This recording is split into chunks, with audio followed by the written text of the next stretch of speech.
Vamos lá, meus irmãos. Como é costume nosso, estarei gravando as nossas aulas.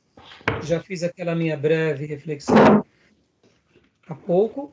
E agora, como eu tinha dito, nós estaremos hoje trabalhando no livro do Panorama do Antigo Testamento, assim como também a introdução ao Velho Testamento e no Merece Confiança, o Antigo Testamento, mas principalmente no livro do Rio e do Alto e no nosso livro texto, tá bom?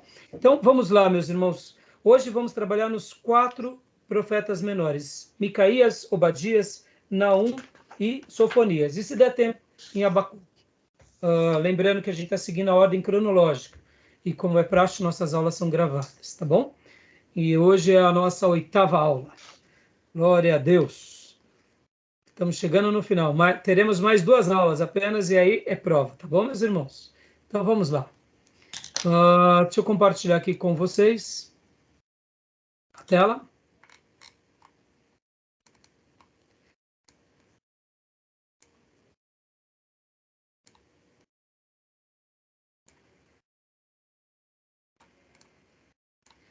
Quero poder agora aqui ir para a nossa tabela cronológica dos reis e dos profetas. Como é costume, eu gosto de estar mostrando para vocês, só para a gente dar uma breve recapitulação, porque são muitas décadas. Como vocês sabem, eu peguei esse mapa pela internet, é do nosso irmão André, a fonte está embaixo. Olha só, irmãos, rapidamente aqui, fazendo uma breve recapitulação. A gente está seguindo a ordem cronológica, tá bom? Então, e a gente trabalhando aqui nos profetas, só lembrando para vocês a ordem dos reis e dos profetas.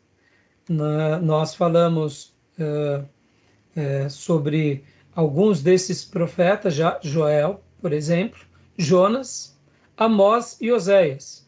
Podem ver que hoje nós estaremos falando de Obadias, estaremos falando de Miqueias, estaremos falando também de Naum e estaremos falando de Sofonias, né? Então, o que acontece? Esses profetas são profetas que estão aqui bem nesse período. E é muito interessante que vocês sempre lembrem desse mapa para que vocês possam estar se situando, tá bom, irmãos? É muito importante, tá bom? Como eu disse para vocês, né, alguns problemas de datações nós temos.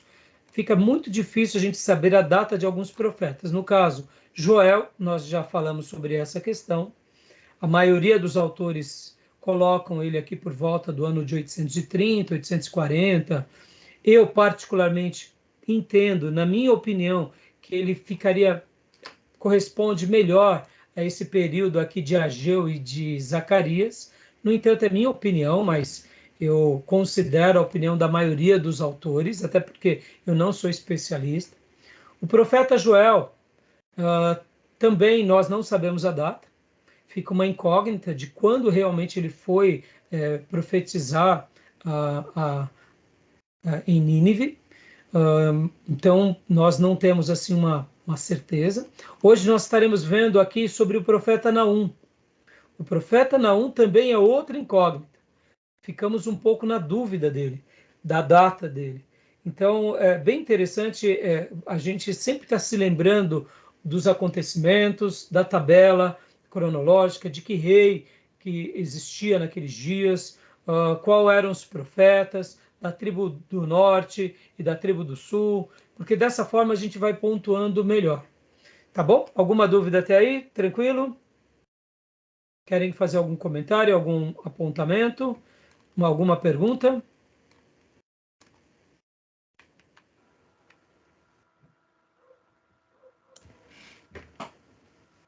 Tem alguma pergunta, irmãos? Da minha parte, não. Não? Tá, joia. Tudo certo, pastor. Joia. Então vamos lá. Como eu falei para vocês, nós hoje não vamos. Talvez eu utilize um pouco o nosso livro-texto. Esse é o nosso livro-texto, a capa dele. Os irmãos compraram esse livro. Mas eu estarei utilizando aqui mais o panorama do Antigo Testamento hoje, tá bom? Então vamos lá. Deixa Deixa eu só trocar a tela. Vou estar utilizando aqui o panorama do Antigo Testamento. E eu vou pedir para os irmãos que têm o livro abrirem já na parte do profeta Miqueias, que é a página. Deixa eu ver aqui. É a página 559 do nosso livro-texto. Também não deixa de ser o outro livro-texto indicado, né? Então vou pôr aqui para vocês algumas páginas, nós estaremos lendo e acompanhando 559. Vou estar replicando aqui para vocês para facilitar o acompanhamento de vocês, tá bom?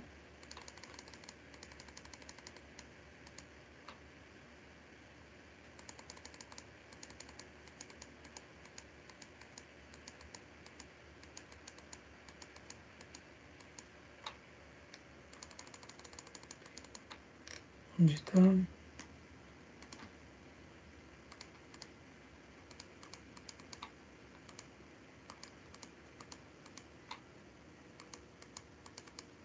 Aqui, Miqueias. Jóia. Só ajustar a letra.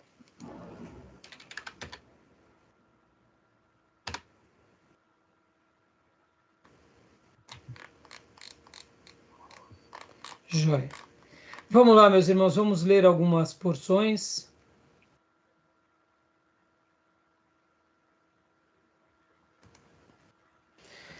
Quem quer ler para nós? Por gentileza. Posso ler? Miqueias, conceitos básicos. Acusação de injustiça, a boa conduta, não rituais manipuladores como resposta adequada à ira de Deus, o trono de Davi a ser ocupado pelo Salvador nascido em Belém, o livramento futuro da ameaça à Síria. Joia. E essa é a ideia dos conceitos básicos. A gente vai ver, como nós vimos há pouco no nosso slide cronológico, aquela tabela dos reis, dos profetas e da cronologia. Olha só, ele era contemporâneo do profeta Isaías. Pode ler para nós, pastor. Contemporâneo de Isaías, Miqueias era um profeta da pequena cidade de Moresete, localizada nas colinas de Judá, entre Jerusalém e o mar Mediterrâneo. Um dos poucos profetas mencionados especificamente em outro livro profético. Quando Jeremias foi ameaçado de morte por suas profecias a respeito da destruição de Jerusalém, ele foi livrado pelos anciãos que lembraram o povo de que Miqueias profetizara o mesmo havia mais de 100 anos. Jeremias 26, 18 e 19. Isso indica a preeminência de Miqueias como porta-voz do Senhor. Olha que fantástico, hein? Isso é muito relevante, irmãos, a gente considerar, e aqui deixa eu pôr novamente, mais uma vez, os slides. Eu sei que nessas aulas a gente acaba fazendo um passeio entre o cronograma, entre a cronologia, mapas, né? Olha só, então vamos pegar aqui, ó, Miqueias, nos dias do rei Acaz e Ezequias. A gente vai ver aqui, pode ver que ele está bem inserido na queda de Samaria, o reino do norte. Então, quando nós pensamos que ele está por volta, a gente já vai ver a data exata do 700, entre os 700 e 725, e Jeremias está no 100 anos praticamente depois dele. Olha que interessante, como ele acaba sendo uma referência para Jeremias. E é muito interessante quando nós olhamos agora, como eu disse na minha primeira gravação que eu deixei aquele texto devocional, o profeta Jeremias, ao escrever o livro de Reis e ao resgatar a escola dos profetas, estava dando um norte, mostrando como essa escola iniciada por Elias, Eliseu, esses demais profetas que trabalharam junto em sincronia e harmonia, foram relevantes. Podem ver que a maioria desses profetas, na sua grande maioria, eram profetas simples, que passavam muitas privações, mas alguns, como foi o profeta Isaías, nós trabalhamos na semana passada, ele foi um profeta da corte. E podem ver que ele trabalha, ele é contemporâneo a Isaías, só que ao mesmo tempo ele não desfruta dos privilégios de Isaías. Mas ele é vamos dizer assim, ele é um par, né? Ele está ombro a ombro com Isaías. Um na corte, tendo o seu ministério na corte, e outro sendo um profeta ali em meio ao povo, em meio à sua região. Podem ver que ele era dessa região de Moresete, localizada nas colinas de Judá, entre Jerusalém e o Mar Mediterrâneo. Eu vou até abrir aqui com vocês, gosto de estar mostrando. Deixa eu pegar aqui também um mapa para mostrar essa região, que é muito legal, esses apontamentos. Então, quando a gente pega, por exemplo, aqui o mapa e mostra isso, olha só. Então, a gente vê que é uma região, aqui, ó, é como se fosse essa região. Pode ver que aqui está o Monte das Oliveiras, Jerusalém. Então, aqui é o Mediterrâneo. Ele não foi um profeta da corte. Deixa eu pegar um outro mapa. De repente tem aqui até essa cidade. Não tem. Porque algumas cidades são mais famosas, né? Então é muito interessante essa questão, né? Vamos lá. Então, continuando aqui, eu queria que alguém lesse Jeremias 26, e o 18 e o 19. Porque essa defesa do profeta Jeremias, resgatando a memória do povo, já que o povo agora está sendo opositor ao profeta Jeremias, o profeta Jeremias está relembrando, olha, cuidado, porque houve alguém que profetizou há 100 anos atrás e ele já avisou algo importante para vocês. Quem achou pode ler para nós? Miqueias de Moresete profetizou nos dias de Ezequiel, rei de Judá, dizendo a todo o povo de Judá: assim diz o Senhor dos Exércitos: Sião será arada como um campo, Jerusalém se tornará um monte de entulho, a colina do templo, um monte coberto de mato. Olha só que forte. Agora leio o 19 também. Acaso Ezequias, rei de Judá, ou alguém do povo de Judá o matou? Ezequias não temeu o Senhor e não buscou seu favor, e o Senhor não se arrependeu da desgraça que pronunciara contra eles. Estamos a ponto de trazer uma terrível desgraça sobre nós.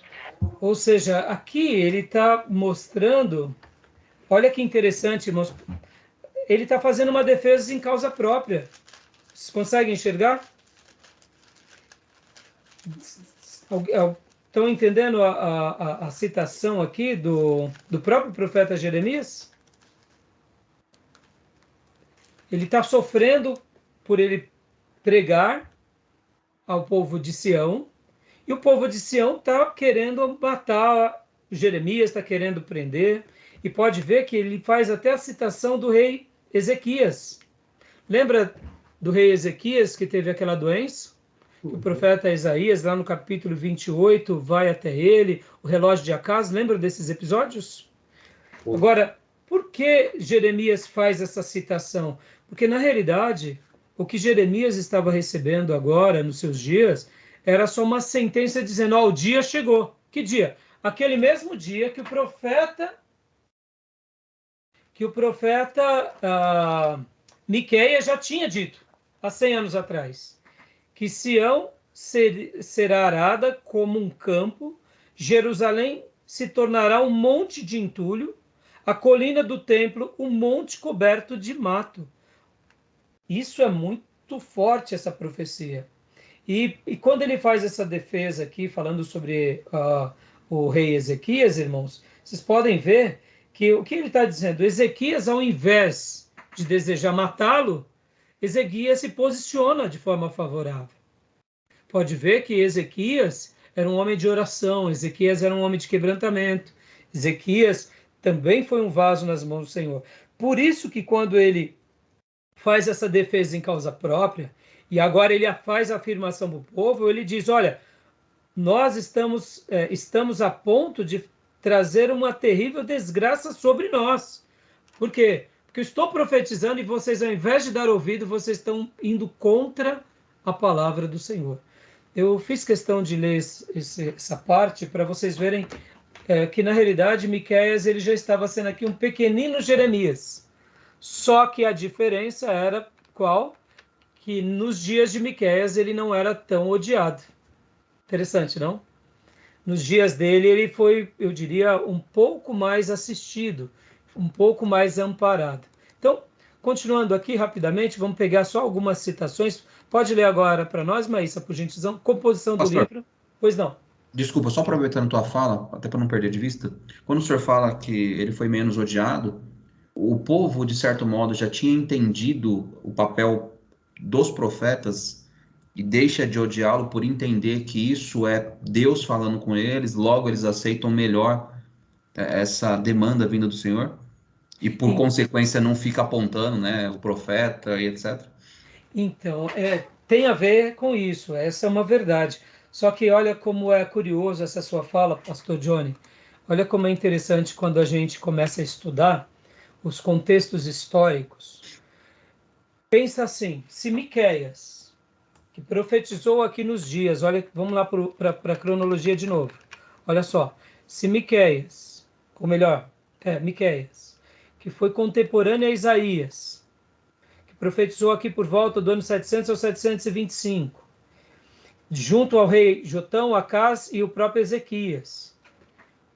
O povo deu mais ouvido, o povo reconheceu mais a obra dele, assim como a obra de Amós, a obra de Oséias, do profeta Jonas. Joia, você concorda que, ao passar dos anos, o que deveria acontecer com essas outras gerações? Eles deveriam estar mais próximos de Deus ou mais desviados? Pois é, né? Entendeu? Ó, vem o cativeiro assírio, vem a queda de Samaria, Reino do Norte, vem o cativeiro assírio, eles são deportados para a Síria. Agora, logo depois do cativeiro assírio, acontece uma coisa interessante politicamente.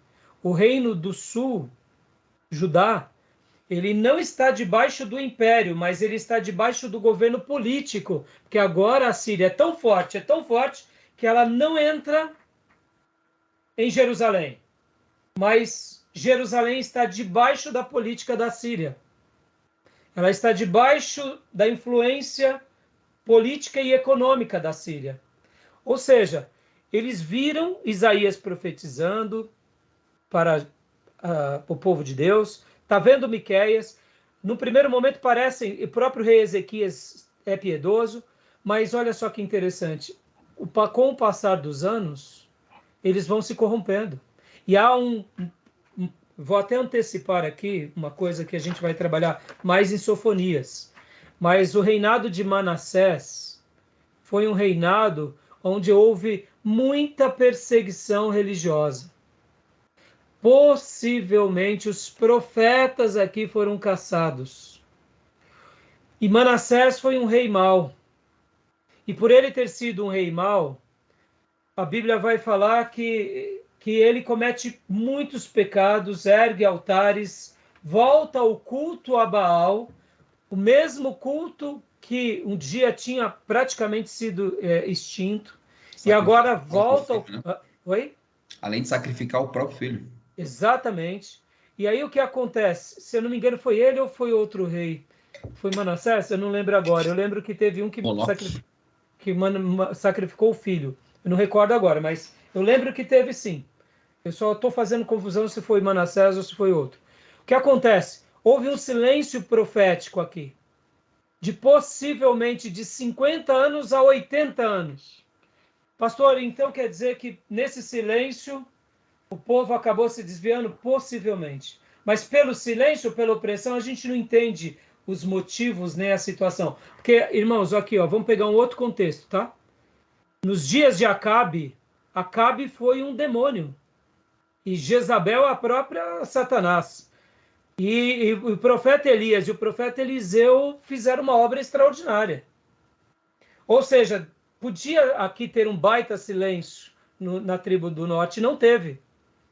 Por quê? A gente não entende esses propósitos. porque Acabe, principalmente com Jezabel mandando matar os profetas, era para ter sido extinta a escola dos profetas, e aqui a escola dos profetas se fortificou.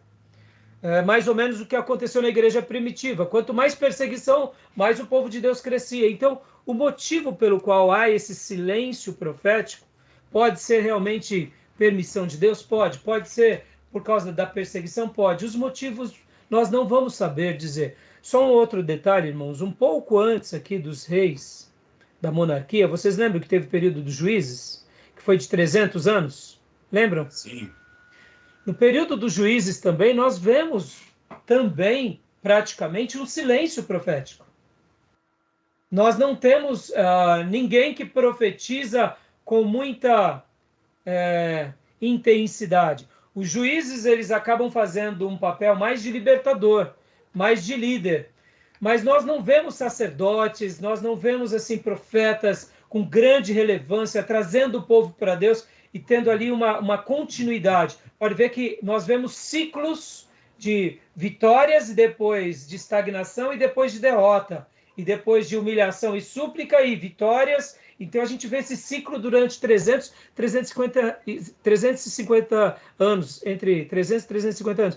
O que a gente entende com tudo isso? Que Deus tem hora que parece que ele permite um certo silêncio. Assim como também a gente vai ter um outro silêncio profético, aqui, depois do ano 400 até João Batista, que a gente chama de período interbíblico, que é também um período de silêncio. Só que aqui a diferença é que aqui já são alguns séculos, na mesma semelhança dos 300 anos dos juízes, que também foi bem parecido dos 400 anos onde o povo de Deus estava no Egito.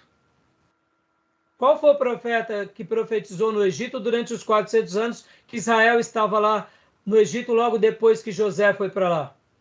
E Jacó?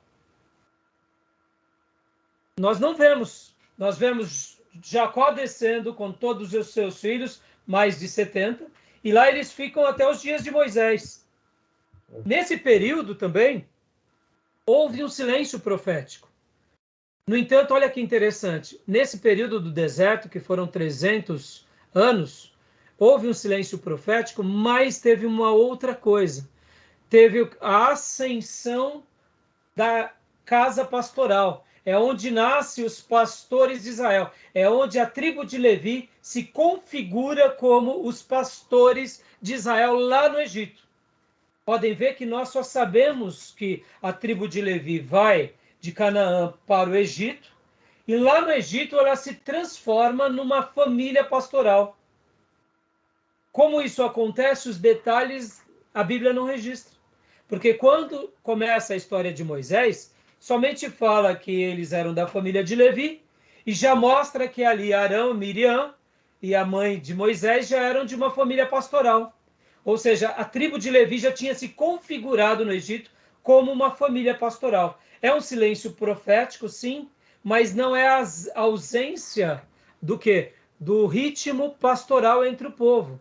O pastor Augusto Nicodemos, olha que interessante, ele falou, eu até usei essa citação na minha mensagem de domingo, que o profeta surge quando os sacerdotes perdiam a sua postura regular.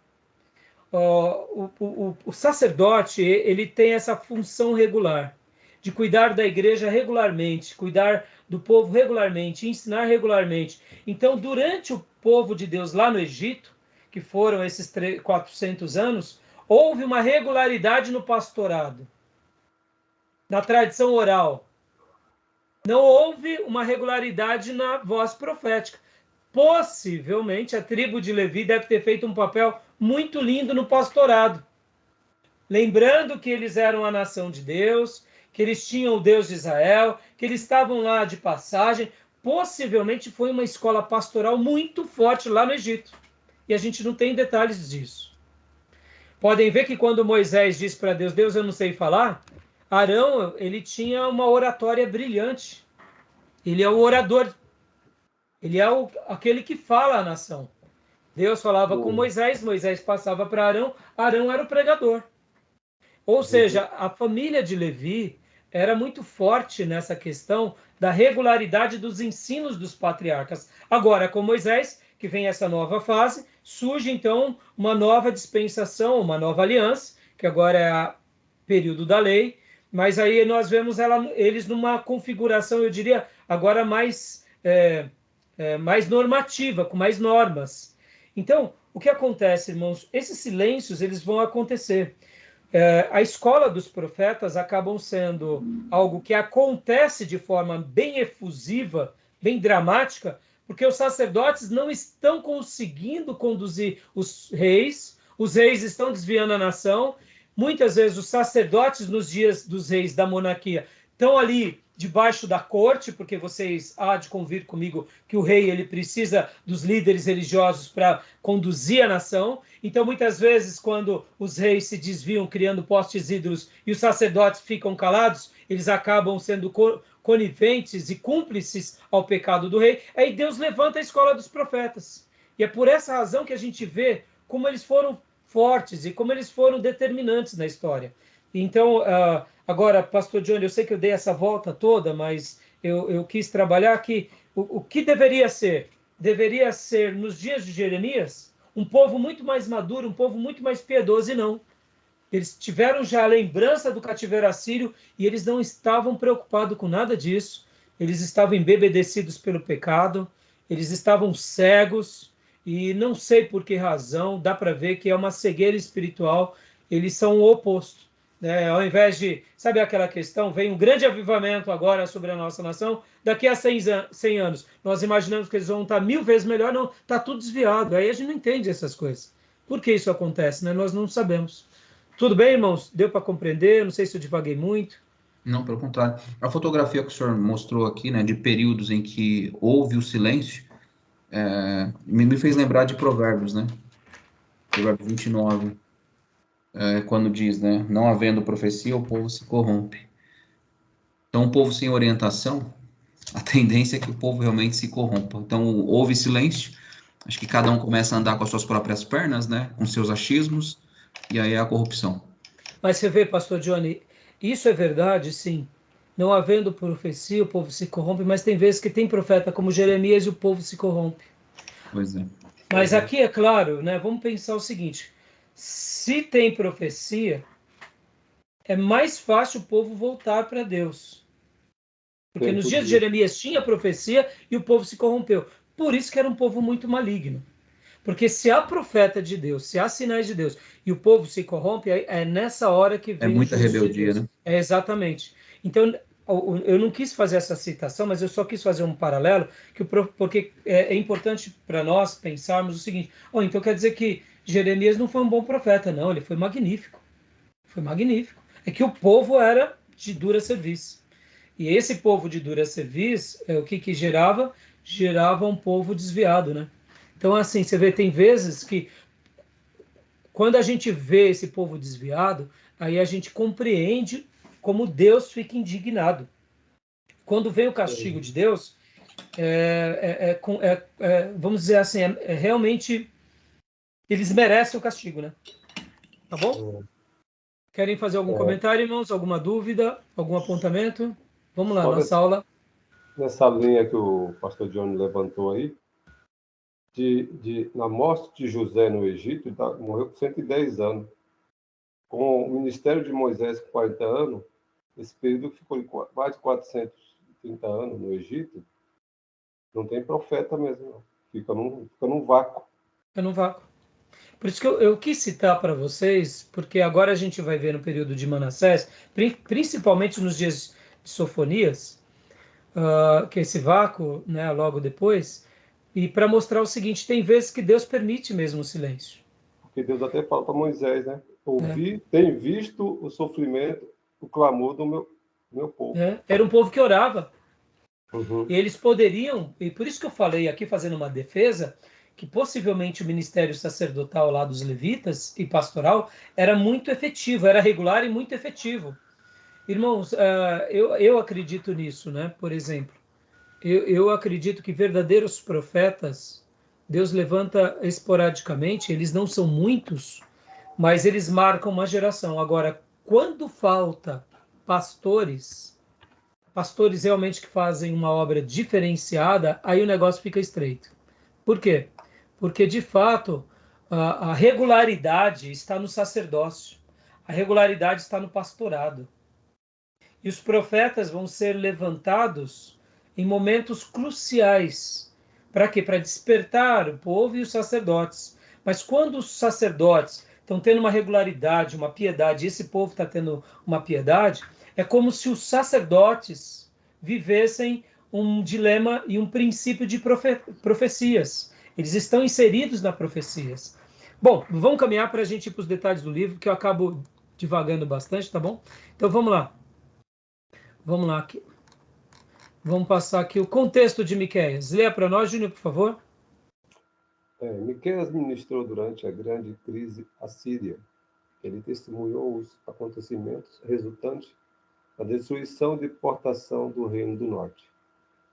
A ascensão assíria ao poder é descrita no capítulo 3. Era um período de medo e ansiedade entre as pequenas nações do leste. Olha só que interessante, irmãos.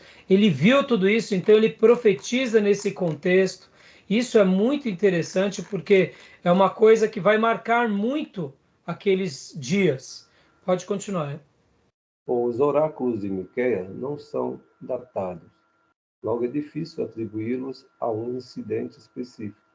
Houve diversas invasões em Judá pelos assírios no tempo de Miqueias, e muitas delas podem ter servido de pano de fundo para algumas profecias. Dá uma pausa até aí, Júnior. Você vê, a data do livro fica um pouco difícil, né? Então, só lembrando aqui, irmãos, ó, por exemplo, vamos pegar aqui de novo, né?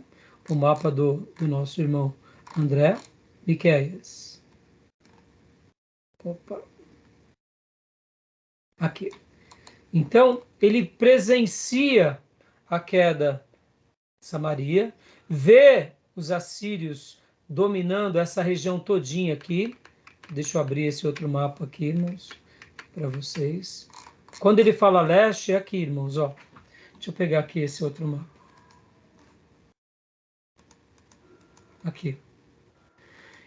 Lembrando para vocês que essa linha divide a tribo do sul, Judá, e a tribo do norte. A tribo do norte é tudo isso daqui, irmãos, ó. É dessa linha preta, ó. Aqui, ó, para cima. Então, toda essa parte aqui vira cativeiro assírio. Um pouco antes, alguns anos antes, o rei da Síria já tinha ganhado essa parte, a parte leste. Então agora, o que acontece é que literalmente a Síria conquista, pode ver que aqui até no mapa, olha só, ele tem aqui algumas datações, ó. Antigas fronteiras entre as tribos fronteira entre Judá e Israel, Israel do norte depois de 950, ou seja, depois da divisão do reino. Essa daqui é a divisão do reino. Então toda essa região aqui, e aqui embaixo inclusive, onde tem aqui Ruben, foi conquistado pela Síria. Ou seja, só sobra esse pedaço aqui, irmãos, dividido pelo Mar Morto. Olha como que ficou difícil. Por isso que eu falei para vocês que nesses dias, Judá, ele não estava debaixo do Império Assírio, mas ele estava debaixo do governo e da política assíria. Ou seja, pagavam-se tributos, tinha que ter uma relação cordial, porque senão era guerra, era do interesse. Percebam que foi um momento decisivo. Foi por isso que a gente acabou de ler, o que você acabou de citar, né? Era um período de medo e ansiedade entre as pequenas nações do leste, porque todas essas nações aqui sofreram pelo cativeiro assírio, né? Os amonitas, os moabitas, e também indo mais para cá. Quando a gente pega um mapa como esse, irmãos, aqui, ó, só lembrando, ó, aqui, ó, aqui dá para ver muito bem novamente, ó, a Síria aproximadamente em 721 a.C. Pode ver, ó, 2 Reis 17:1, foi bem esse período que Miqueias pregava. Ó, Jerusalém aqui, olha como ela ficou pequenininha. Então, podem ver que aqui é o Império Assírio. Esse é o Império. No entanto, pode ver que aqui a influência que chega a, vamos dizer assim, a influência da Assíria, nesse período da história. Pode ver, esse mapa registra o Império Assírio. Em outras palavras, aqui é o domínio dele até 650. Por que o domínio político dele até 650? Porque logo depois de 650 vem o quê? Babilônia. A queda do Império Assírio e aí o novo Império Neobabilônico. Né? Então, é interessante isso. E aqui a gente começa a ver como esse lugar tinha muitas tensões e muitas batalhas. E não era fácil. Né? Joia. Então, não entendi? Em 586. Né? Exato. Então, continua para nós, Júnior, por favor.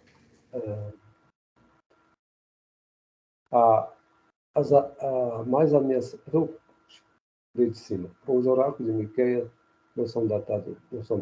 Logo é difícil atribuí-los a um incidente específico.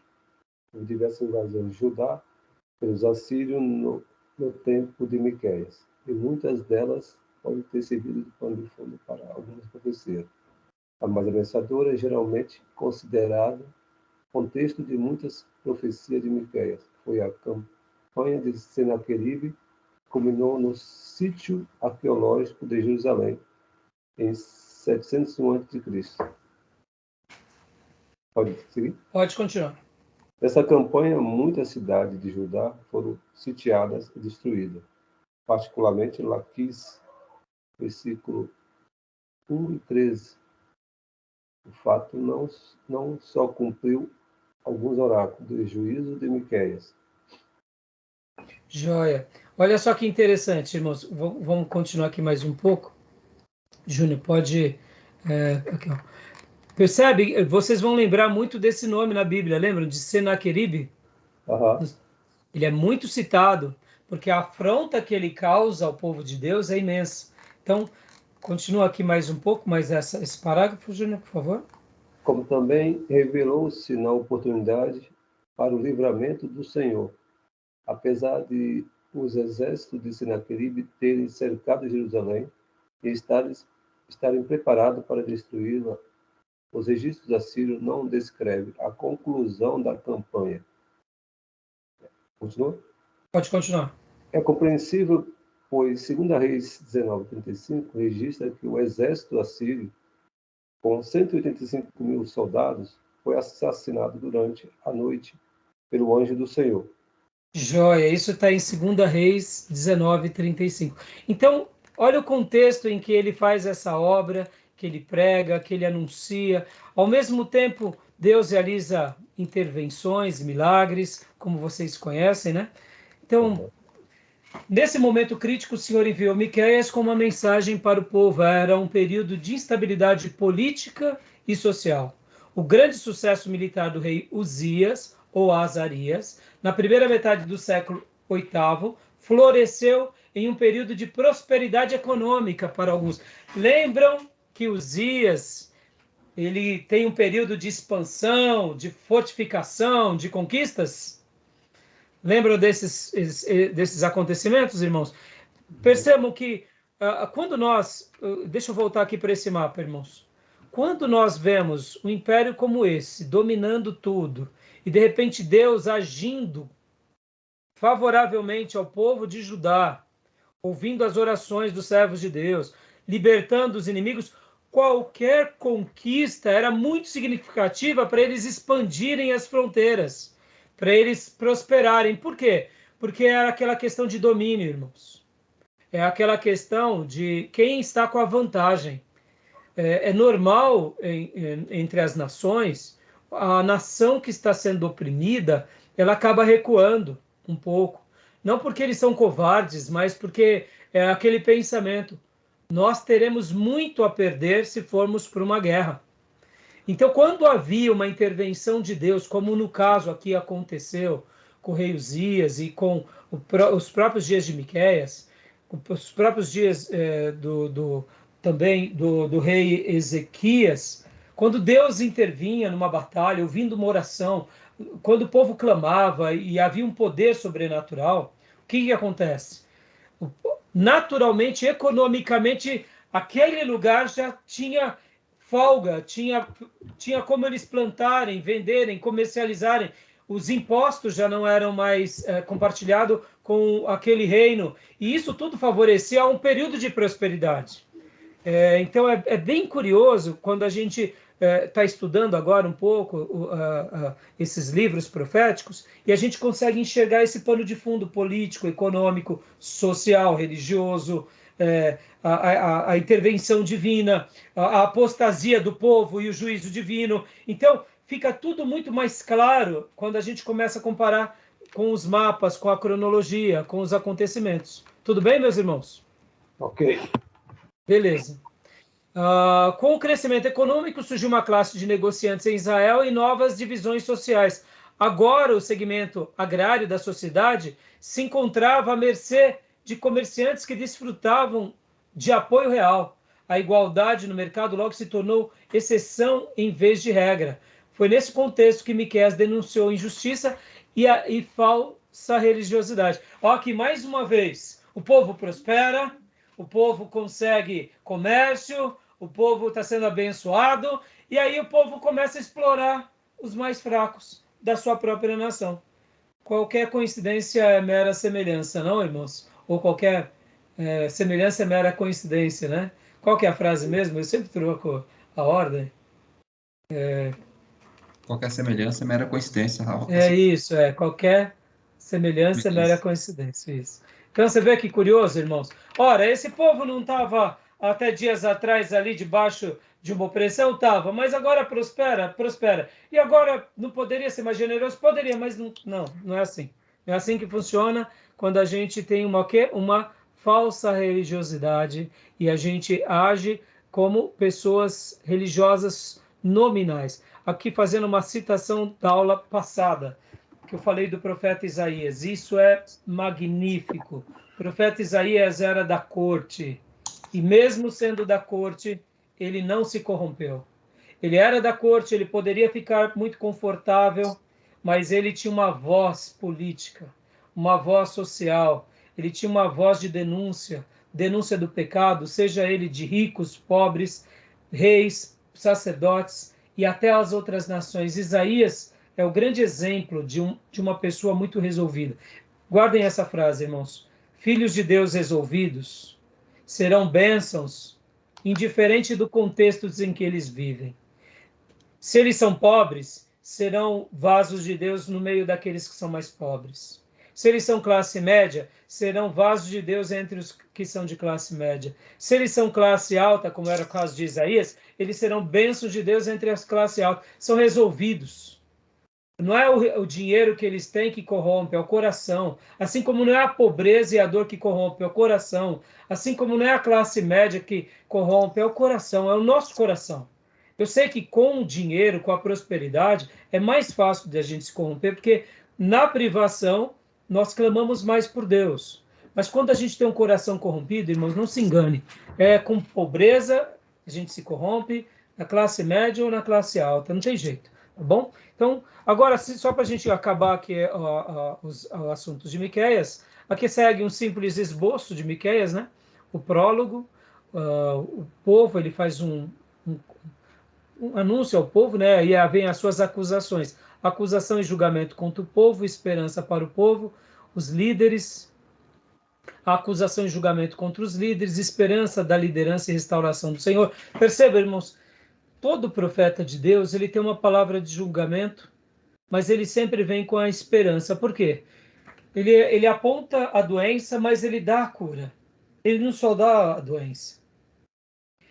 O verdadeiro profeta, ele tem uma palavra dura, mas ele diz, olha, Deus pode livrar vocês de uma situação pior. E aí a gente nota que isso é uma semelhança em todos os profetas.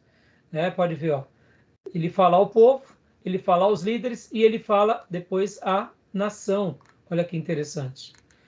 Então ele tem uma mensagem bem definida. Ele vem ao indivíduo, ele vai à liderança e depois ele vai àquela nação que é uma nação escolhida. Ele vai também com as mesmas palavras de acusação e julgamento e depois de esperança. Pode ver que há uma semelhança. Acusação e julgamento, acusação e julgamento, esperança, esperança e esperança. E pode ver que quando ele trata da liderança, ele até acentua alguma coisa a mais, ó, crise atual e livramento e purificação futura.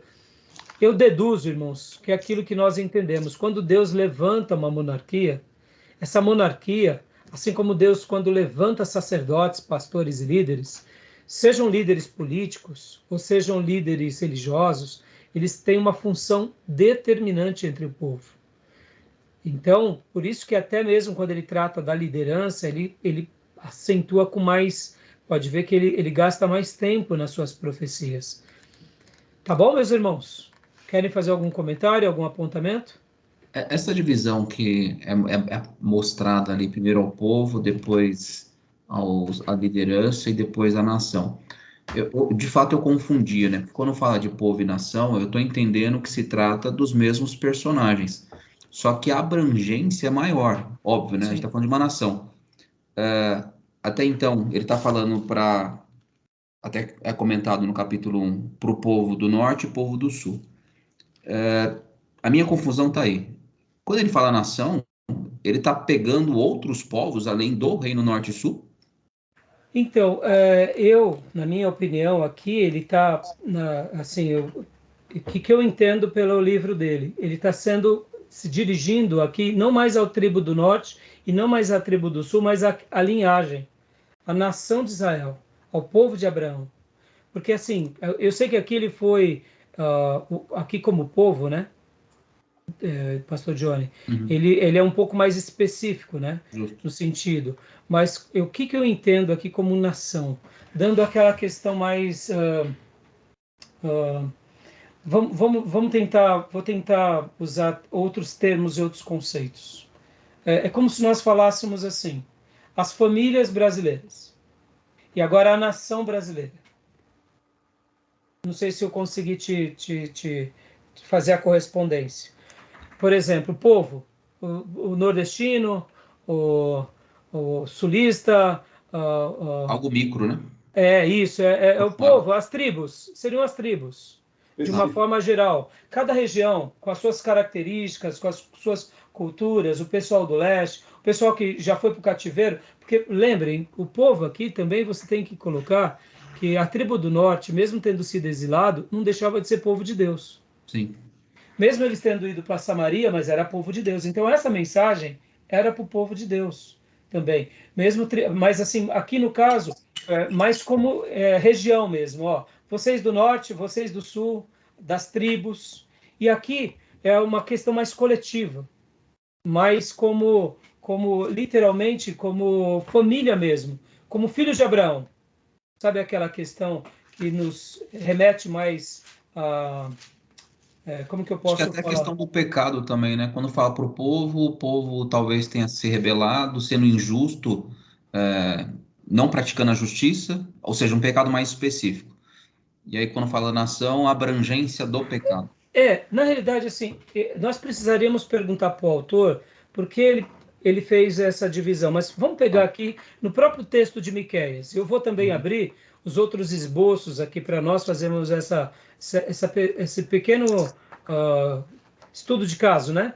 Só Sim. para a gente ver as divisões. Mas quando a gente pega, por exemplo, o livro aqui, nós não conseguimos analisar agora numa aula, Pastor Johnny, o livro, né?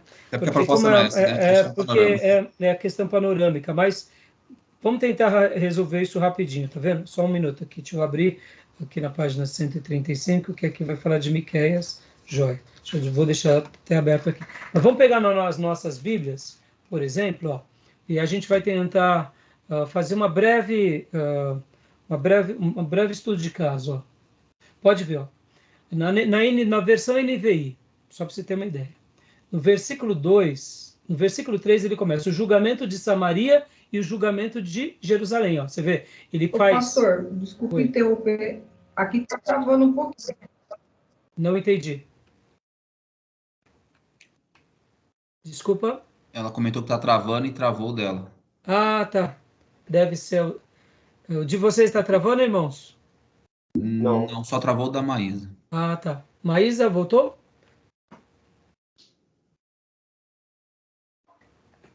Irmãos, aproveitando essa pesquisa de caso, então vamos dar uma pausa, a gente faz essa pesquisa de caso no retorno? Pode ser? Combinado? Combinado. Que já passou os minutos, eu nem percebi, senão vai ficar uma gravação muito grande, tá bom? Joia? Então vou parar aqui essa gravação. Maísa, você está de volta, filha?